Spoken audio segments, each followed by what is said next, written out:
Good evening, ladies and gentlemen. Today we are inside the house of notorious leader of Zimbabwe, Robert Mugabe. I will be conducting an interview. Hopefully, things might get a little bit hairy as Mr. Mugabe is a little notorious. Follow me.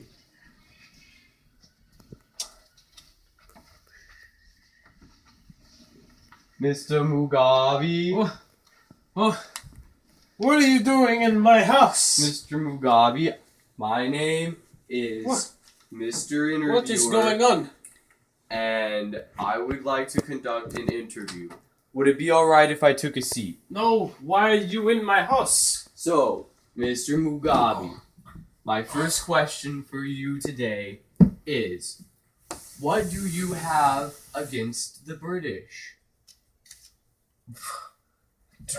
Gosh, British people.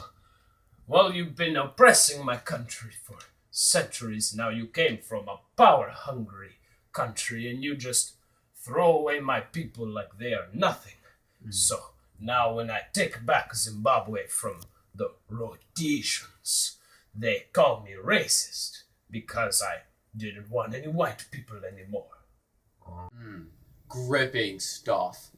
Really.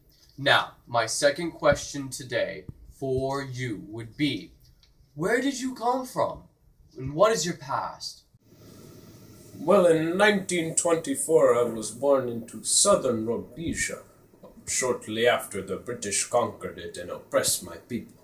My older brothers died when I was little, and my father abandoned us, so I was forced to care for my family all by myself. Luckily, I got a higher education than the other people in my village, and the teacher who taught me saw me as her pupil and helped me to get a teaching career when I was young.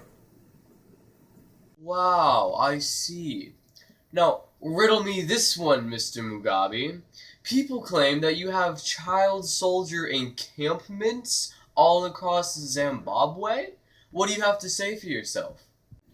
Okay, maybe I turned out 18,000 child soldiers from these camps. Maybe I brainwashed them. Maybe I taught them how to torture and kill.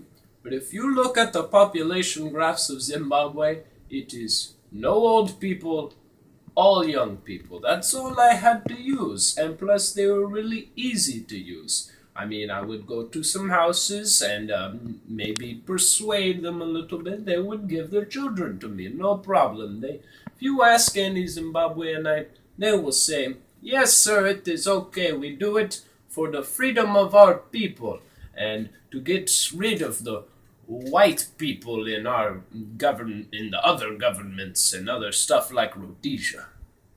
Wow, Mr. Mugabe, you may be the only person who can morally justify enslaving children. Now, my next question is, how is it that you've maintained democratic rule for over 34 years running?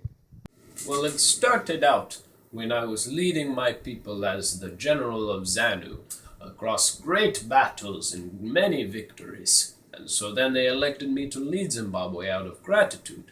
But after a while, they seemed to forget that. And so I might have to misplace a few ballots and wave a few guns around. But I always come out on top for my people. Wow, great stuff, Mr. Mugabe. Now, I know you were held in prison for some time by your political opponents. I must ask, why is that? And how did it make you feel? Well, I was imprisoned by the Rhodesians, the white government, for advocating ZANU beliefs, the Zimbabwe African Nationalist Union. And so they put me in prison. But even in prison, my people elected me to lead ZANU to the future. And it just made me feel great and untouchable that not even iron bars could hold back me or my people. Pretty impressive, Mr. Mugabe. Now, I know people may call you a corrupt politicianer. Why is that, do you think? There are three reasons they would call me a corrupt politician. One, they're British scum. that are just mad because I led my people to freedom from their oppressive rule. 2, there might be some of my people that have forgot what I have done for them to have, so they can have freedom and be in a way from all those white people. Or 3, because I am kind of crooked and I have to wave a few guns around, persuade a few people, but just for Zimbabwe. Without me, Zimbabwe would be in shambles. Okay. People often compare you to Adolf Hitler from 1930s and 1940s Germany. How do you react to that? They call me the Hitler of this time? Well, I tell you, this Hitler has only one objective: the justice of his people, the freedom of his people, and the recognition of the independence of his people. If this is what a Hitler is, then yes, I am a Hitler tenfold. That's fascinating, Mr. Mugabe.